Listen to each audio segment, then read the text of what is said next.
بسم اللہ الرحمن الرحیم. بسم اللہ الرحمن الرحیم. الحمد للہ وکفا وسلام علی عبادہ الذین اصطفى. اما بعد. محترم ناظرین، دروس فقہ المعاملات المالیہ کا سلسلہ ہمارا جاری ہے، اور اس سلسلے کے موضوعات کو ہم نے 10 عنوانات میں یا 10 نکات میں تقسیم کیا تھا، اور یہ 10 موضوعات آپ کے سامنے ہیں. اب تک کی جو نشستیں ہماری ہو چکی ہیں 67 نشستیں ہو چکی ہیں، اور ان میں ہم نے پہلے 3 عنوانات مکمل کر لیے ہیں. بیوع سے متعلق تفصیلات، اس کے بعد ربا سے متعلق تفصیلات، اور نمبر 3 شرکت اور مضاربت کے اصول اور احکام. آج کلاس یا نشست نمبر 68 ہے، اور آج کی اس نشست میں ہم مضارعات کے اصول اور احکام کا آغاز کر رہے ہیں. تو بنیادی طور پر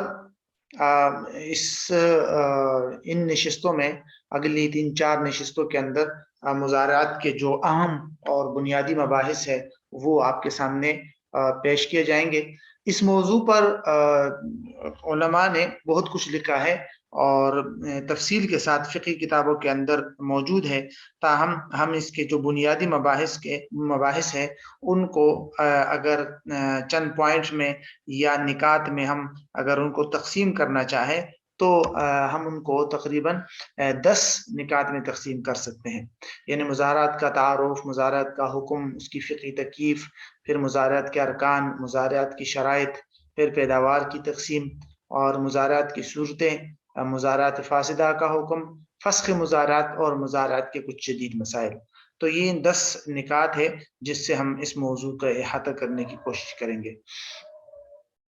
ترتیب کے ساتھ ہم ان 10 موضوعات کو شروع کر رہے ہیں. تو سب سے پہلے جو عنوان ہے یا پہلا جو نقطہ ہے وہ ہے مضارعات کا تعارف. مضارعات کے لغوی معنی تو زمین میں بیج بونے اور کسی کو زمین بٹائی پر دینے کے آتے ہیں.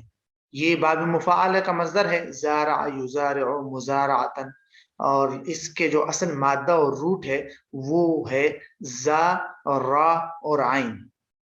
جہاں تک فقہ اصطلاح کی بات ہے کہ فقہ میں مضارعات کا ایک اصطلاحی مفہوم کیا ہے، تو صاحب ہدایہ علامہ مرغینانی رحمہ اللہ نے اس کی جو مختصر اور آسان تعریف کی ہے وہ آپ کے سامنے ہے. فرماتے ہیں یہ عقد علی الزرع ببعض الخارج، کہ یہ زمین کی بعض پیداوار کو بطور عوض دے کر کھیتی پر کوئی عقد کرنا، یہ مضارعات کہلاتا ہے.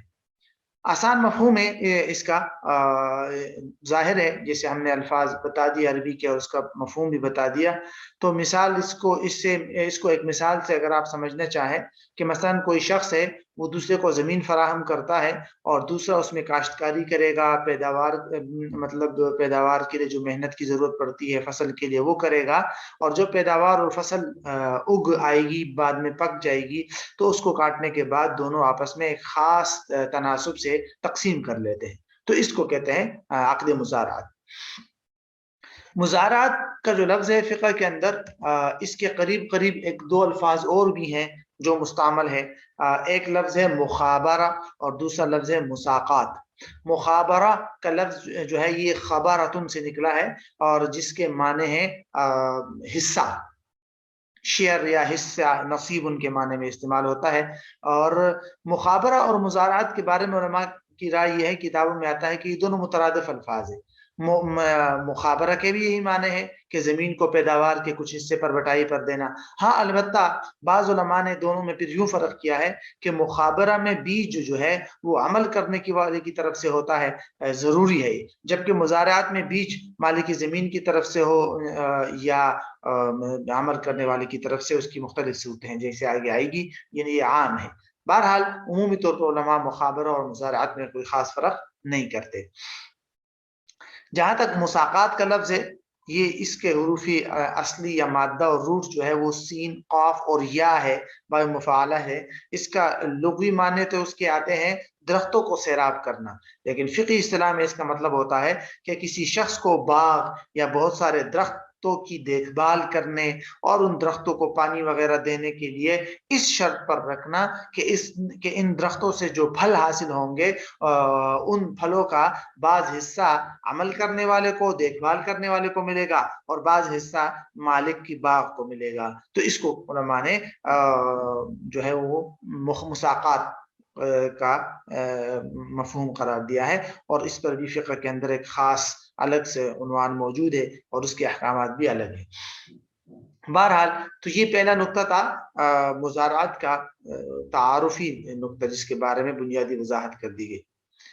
اس کے بعد جو دوسرا عنوان ہے، دوسرا جو نقطہ ہے وہ ہے مزارعات کا حکم، یعنی عقد مزارعات جو ہے یہ جائز بھی ہے یا جائز نہیں ہے، کسی کو زمین وغیرہ بٹائی پر دینا کیا یہ جائز ہے یا نہیں۔ اس بارے میں فقہا کے تقریباً 4 اقوال ہیں، اہل علم کے 4 اقوال ہیں۔ پہلا قول جیسے کہ آپ کے سامنے ہے، امام احمد رحمہ اللہ، امام ابو یوسف اور امام محمد رحمہ اللہ، ان سب حضرات کی رائے یہ ہے کہ عقد مزارعات جائز ہے۔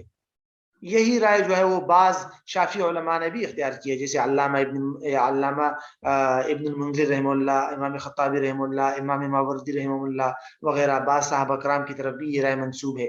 بہرحال تو یہ پہلی رائے ہے جو مزارعات کے جواز کے قائل ہیں یہ حضرات۔ دوسری رائے امام ابو حنیفہ اور امام ظفر رحمہ اللہ کی ہے، ان کے ہاں عقد مزارعات بالکل جائز نہیں ہے۔ یہی رائے جو ہے بعض حضرات نے حضرت اکرمہ اور امام حضرت مجاہد رحمہ اللہ، علامہ نخعی رحمہ اللہ، ان حضرات کی طرف بھی اس کو علماء نے منسوب کیا ہے کہ ان کی بھی یہی رائے ہے کہ عقد مزارعات درست نہیں ہے، یہ ایک ناجائز عقد ہے، غلط عقد۔ تیسری رائے امام شافعی اور امام مالک رحمہ اللہ کی ہے۔ بنیادی طور پر تو ہم نے کہا تھا کہ 4 آراء ہیں، لیکن حقیقت میں یہ 3 کے اندر ہم نے اس کو شامل کر دیا ہے، ورنہ امام شافعی اور امام مالک رحمہ اللہ کی رائے اس حد تک تو متفق ہے کہ عقد مزارعات کے جائز ہونے کے لیے کچھ شرائط ہیں، لیکن ان شرائط میں پھر ان میں آپس میں اختلاف ہو جاتا ہے۔ مثلا شوافی حضرات جو ہے وہ تقریباً 5-6 شرائط لگاتے ہیں۔ ایک شرط تو یہ لگاتے ہیں کہ بھئی عقد مزارعات کو عقد مساقات کے ضمن میں کیا جائے، مثلا کسی کو درخت وغیرہ آپ دیکھ بھال کے لیے دے اور اس کے بیچ نیچے اگر کوئی زمین وغیرہ ہے تو وہ بھی ساتھ میں دے دے مزارعات پر، اس کے بغیر عقد مزارعات کو عقد مساقات سے الگ کر کے نہیں کر سکتے۔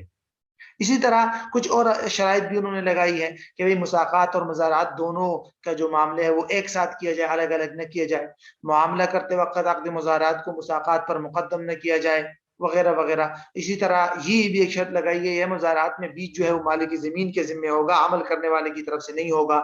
تو یہ فقہ شافعی میں مختلف شرائط کا تذکرہ ملتا ہے۔ اسی طرح امام مالک رحمہ اللہ نے بھی کچھ شرائط کا تذکرہ کیا ہے، مثلا انہوں نے بھی فقہ شافعیہ کی طرح ایک شرط یہی لگائی ہے کہ مزارعات اور مساقات دونوں کو ایک ساتھ کیا جائے، الگ الگ نہیں کیا جا سکتا، مزارعات کو الگ نہیں کر سکتے آپ۔ اسی طرح دوسری اہم شرط انہوں نے یہ لگائی ہے کہ جس زمین میں فصل کی پیداوار کے لیے عقد مزارعات کیا جا رہا ہے وہ اس زمین کی 1/3 سے زیادہ نہ ہو جس پر مساقات کا عقد ہوا ہے، یعنی مساقات کا جو عقد ہوا ہے اس کے کم از کم یا زیادہ سے زیادہ اس کے نیچے جو زمین ہے وہ 1/3 سے زیادہ نہ ہو جس پر عقد مزارعات آپ کرنا چاہتے ہیں۔ بہرحال تو مختلف شرائط انہوں نے اس کی تذکرہ کیا ہے، اور اگر غور کیا جائے کہ فقہاء میں عقد مزارعات کے سلسلے میں اتنا بڑا اختلاف کیسے وجود میں آیا کہ کچھ علماء بالکل ناجائز سمجھتے ہیں، کچھ علماء بالکل ہی جائز سمجھتے ہیں، اور کچھ علماء شرائط لگاتے ہیں، تو اگر فقہی کتابوں میں اور اسی طرح احادیث کے سلسلے میں جو کتابیں ہیں ان میں غور کیا جائے تو ان سب سے اختلاف کے جو بنیادی اسباب ہمیں نظر آتے ہیں وہ 2 ہیں۔ ایک کہ مزارعات کے سلسلے میں وارد ہونے والی احادیث اور آثار باہم متعارض ہیں۔ بعض آثار اور روایات سے معلوم ہوتا ہے کہ مزارعات کا عقد درست ہے، بعض سے معلوم ہوتا ہے کہ نہیں، عقد مزارعات درست نہیں ہے، تو اسی لیے پھر فقہاء اور اہل علم کے درمیان بھی اختلاف ہو گیا۔ کچھ علماء نے جواز والی احادیث لے لی، دوسری احادیث کے اندر تعویل کر دی، کچھ حضرات نے عدم جواز والی لے لی اور جو پہلی قسم کی احادیث ہے اس میں تعویل کر دی۔ بہرحال تو یہ اہل علم کے ہاں جو احادیث ان کے اجتہاد اور ان کی شرائط پر پوری اترتی تھی انہوں نے اسی کو اختیار کیا، اور اس کی بنیاد پر پھر اختلاف بھی پیدا ہو گیا۔ دوسرا جو بنیادی سبب ہے وہ ہے عقد مزارعات کی کیفیت کا تعین، یعنی کہ عقد مزارعات جو ہے یہ کس قسم کا عقد ہے فقہی اعتبار سے۔ تو کچھ علماء نے اس کو مزاربت کا قرار دیا، بعض نے اجارہ قرار دیا، تو مزاربت ہو یا اجارہ ہو، اس بنیاد پر انہوں نے اس کو عدم جواز کا حکم لاگو کر دیا۔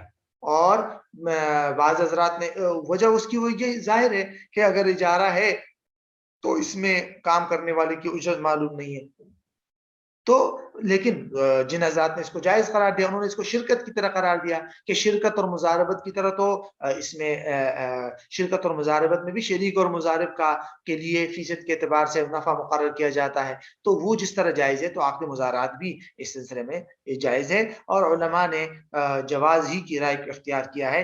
دیگر احادیث کے سلسلے میں علماء نے پھر کہا ہے کہ بھئی وہ خاص خاص صورتوں پر محمول ہے، اور جس کو عام مزارات کی صورتوں پر محمول نہیں کیا جا سکتا، جو ممنوع جن حدیث میں یا روایات میں مزارات کے عدم جواز کا ذکر آیا ہے، تو ان سے کوئی ایک خاص صورت مراد ہے کہ مثلا مالک زمین کے لیے یا کسی ایک کے لیے کوئی حصہ، فصل کا حصہ متعین کر دیا جائے کہ مجھے مثلا 10 کلو گندم ملے گی، باقی آپ کا، یا اس طرح کوئی اور اس میں ایسی خرابی آ جائے تو پھر ٹھیک ہے، پھر ممنوع ہے، ورنہ روایات وہی والی روایت راجح ہے کہ عقد مزارات جائز ہے۔ اس طرح کی تمام روایات کو، فقہا کی آراء کو، پھر ان کے درمیان مقارنہ اور تجزیہ حضرت استاد محترم مفتی تقی عثمانی صاحب دامت برکاتہم نے کیا ہے اپنی کتاب تکملہ فتح الملہم کے اندر، اس کی پہلی جلد میں حضرت نے بہت ہی عمدہ کلام کیا ہے، تو وہ دیکھ لینا چاہیے۔ بہرحال تو یہ ہے عقد مزارات کا حکم۔ عقد مزارات کے حکم کے ضمن میں بعض علماء پھر عقد مزارات کی لزوم کا تذکرہ بھی کرتے ہیں کہ کیا عقد مزارات جو ہے یہ ایک لازم عقد ہے یا یہ ایک جائز عقد ہے، یعنی اس کو کبھی کسی بھی وقت ختم کیا جا سکتا ہے۔ تو فقہاء حنفیہ کی رائے تو یہ ہے کہ مزارات میں جس شخص کی جانب سے بیج ہوگا تو اس پر تو عقد مزارات لازم نہیں ہے، دوسرے شخص پر لازم ہے، یعنی دوسرا آدمی باہر صورت اس کو مکمل کرے گا، جس کی طرف سے بیج فراہم کیا گیا ہے اس کو گنجائش دے دی گئی ہے کہ وہ جو ہے وہ کسی بھی وقت ختم کر سکتا ہے عقد مزارات۔ جبکہ دیگر ائمہ کی پھر مختلف روایات ہے، دیگر ائمہ جن اکثر کے ہاں تو عقد مزارات جائز ہی نہیں ہے۔ فقہائے مالکیہ میں سے بعض حضرات نے، یعنی کہ جو فقہائے مالکیہ نے جو مساقات کے ضمن میں اس کو جائز قرار دیا ہے، انہوں نے پھر یہ کہا ہے کہ بھی عقد مزارات جو ہے وہ ایجاب و قبول سے ہی لازم ہو جاتا ہے، کوئی بھی فریق اس کو ختم نہیں کر سکتا۔ بہرحال یہ مزارات کے پہلے دو نکات آپ کے سامنے آ گئے، ایک عقد مزارات کا تعارف اور دوسرا عقد مزارات کا شرعی حکم، تو ان دو باتوں کا خلاصہ آپ کے سامنے آ گیا۔ اب اگلی نشست کے اندر انشاءاللہ ہم بقیہ نکات آپ کے سامنے پیش کریں گے۔